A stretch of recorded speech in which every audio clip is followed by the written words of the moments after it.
Halo, selamat malam semua. Perkenalkan, nama saya Maria Kristina Ngai. Saya Angela Fridoliani Meo. Saya Ferdinandus Raga. Jadi di sini kami akan mempresentasikan proposal dengan judul Pengembangan Media Interaktif Animasi terhadap minat belajar pada mata pelajaran IPA siswa kelas 5 SDK Nunupada. Tadi yang pertama adalah latar belakang. Dalam proses pembelajaran sering muncul sebagai adanya berbagai hambatan dalam proses pembelajaran tersebut dapat dikurangi dengan bantuan media, karena peranan media dalam proses pembelajaran sangat besar. Peranan media dalam proses pembelajaran adalah sebagai alat bantu mengajar, mempengaruhi motivasi, minat, dan atensi peserta didik dalam belajar, dan juga dapat membantu dalam memvisualisasikan materi abstrak yang diajarkan sehingga mampu membuat pembelajaran lebih menarik, pesan dan informasi menjadi lebih jelas, serta mampu memanipulasi atau menghadirkan objek yang sulit dijangkau oleh peserta didik, sehingga media juga menjadi bagian yang tidak terpisahkan dalam proses pembelajaran. Dengan kemajuan teknologi, muncul berbagai media pembelajaran baru, salah satunya seperti media interaktif animasi. Media interaktif animasi merupakan sistem pembelajaran berbasis multimedia, karena media ini dapat menyajikan informasi yang dilihat, didengar, dan dilakukan sekaligus. Media pembelajaran dapat diklasifikasikan menjadi berbagai jenis, seperti media visual, audio, audiovisual, hingga media interaktif berbasis teknologi digital. Berikutnya ada pendekatan masalah. Untuk pemecahan masalah di atas, peneliti merasa perlu untuk mengembangkan media interaktif animasi yang berupa gambar dan audio. Proses pembelajaran akan menjadi lebih efektif dan dapat menarik perhatian para peserta didik, sehingga materi dapat dengan mudah dipahami oleh para peserta didik dan dapat meningkatkan hasil belajar siswa. Dan bagi tenaga pengajar, dapat memperdalam proses belajar mengajar di kelas, misalnya membangkitkan motivasi dan memberikan evaluasi serta melakukan proses belajar mengajar. Yang ketiga, state of the art dan kebaruan. Penelitian pengembangan ini dilakukan dengan mempertimbangkan media terdahulu. Penelitian yang relevan dengan penelitian pengembangan adalah penelitian dilakukan oleh Teti Nur dengan judul penelitian pengembangan media pembelajaran video atau video animasi, pembelajaran tematik untuk meningkatkan minat belajar siswa kelas 3 SD. Penelitian ini dilatar belakangi oleh kurangnya minat siswa dan pemanfaatan media pembelajaran video, khususnya pada pembelajaran tematik kelas 3 SDN 5 Balesari. Adapun tujuan dilakukannya penelitian ini yaitu mengembangkan media berbasis video animasi dalam proses pembelajaran. Penelitian ini menggunakan jenis penelitian R&D dengan menggunakan model pengembangan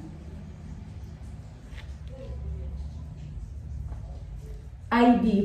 Berdasarkan hasil tersebut dapat disimpulkan bahwa media VIDAM dapat meningkatkan minat belajar siswa kelas 3 SDN 5 Balesari.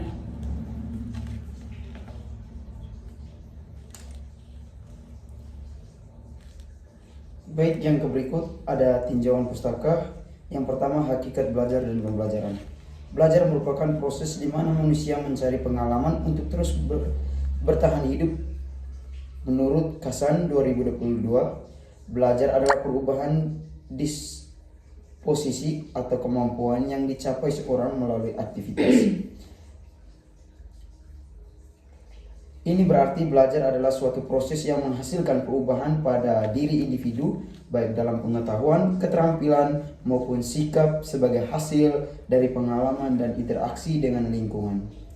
Sujana 2021 menjelaskan bahwa hasil belajar adalah perubahan tingkah laku yang mencakup aspek kognitif, afektif, dan psikomotorik sebagai hasil interaksi dengan lingkungan. Terdapat berbagai teori belajar, diantaranya yaitu teori belajar behavioristik, teori belajar kognitif, dan teori belajar konstruktivistik. Yang kedua, minat belajar peserta didik. Definisi minat secara sederhana diberikan oleh Hildgaard dalam dalam Salemeto 2020 memberi rumusan tentang minat adalah sebagai berikut. Interest is presenting tendency to pay attention to and enjoy some activity or contents. Artinya, minat adalah kecenderungan yang tetap untuk memperhatikan dan mengenang beberapa kegiatan. Kegiatan yang diamati seorang diperhatikan terus-menerus yang disertai dengan rasa senang.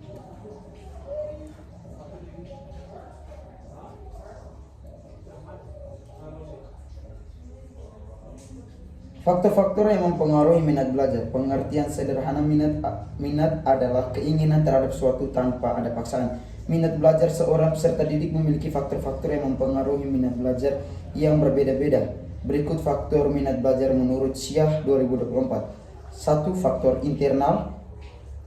Faktor dari dalam diri peserta didik yang meliputi dua aspek, yakni aspek fisiologis, aspek psikologis.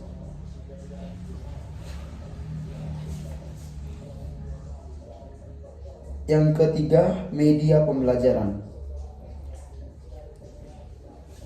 Jarma dan Zain 2020 mengklasifikasikan media dengan melihat dari jenisnya, daya liputnya, dan dari bahan serta cara perbuatannya sebagai berikut.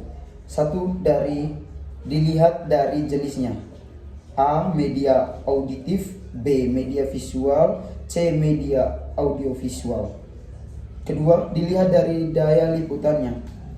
A. Media dengan daya liput luas dan serentak. Penggunaan media ini tidak terbatas oleh tempat dan ruang serta dapat menjangkau jumlah anak didik yang banyak dalam waktu yang sama. Contohnya radio dan televisi. B. Media dengan daya liput yang terbatas oleh ruang dan tempat. Media ini dalam penggunaannya membutuhkan ruang dan tempat yang khusus seperti film, sound, slides, film rangkai yang terus menggunakan tempat tertutup dan gelap. C. Media untuk pembelajaran individual. Media ini penggunaannya hanya seorang diri, yang termasuk media ini adalah modul berprogram dan pengerjaan melalui komputer. Yang ketiga, dilihat dari bahan pembuatannya. A. Media sederhana. B. Media kompleks. Media kompleks ini dibagi lagi menjadi 3, yaitu media grafis, media audio, dan media proyeksi diam. Yang berikutnya, multimedia interaktif animasi. Pengertian multimedia interaktif menurut Daryanto 2024, multimedia interaktif adalah suatu multimedia yang dilengkapi dengan alat pengontrol yang dapat diasihkan oleh pengguna sehingga pengguna dapat memilih apa saja yang dikehendaki untuk proses selanjutnya. Kemudian menurut Munir 2021, multimedia interaktif adalah suatu tampilan multimedia yang dirancang oleh desainer agar tampilannya memenuhi fungsi menginformasikan pesan dan memiliki interfitas kepada penggunanya atau user. Metode yang akan kami lakukan pada penelitian kali ini, yang pertama ada rancangan penelitian, objek penelitian, subjek penelitian, model pengembangan, serta analisis seperti analisis desain, pengembangan, penerapan, evaluasi.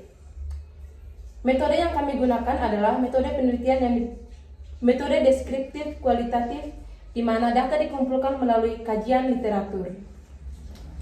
Sekian dari kami ucapkan terima kasih.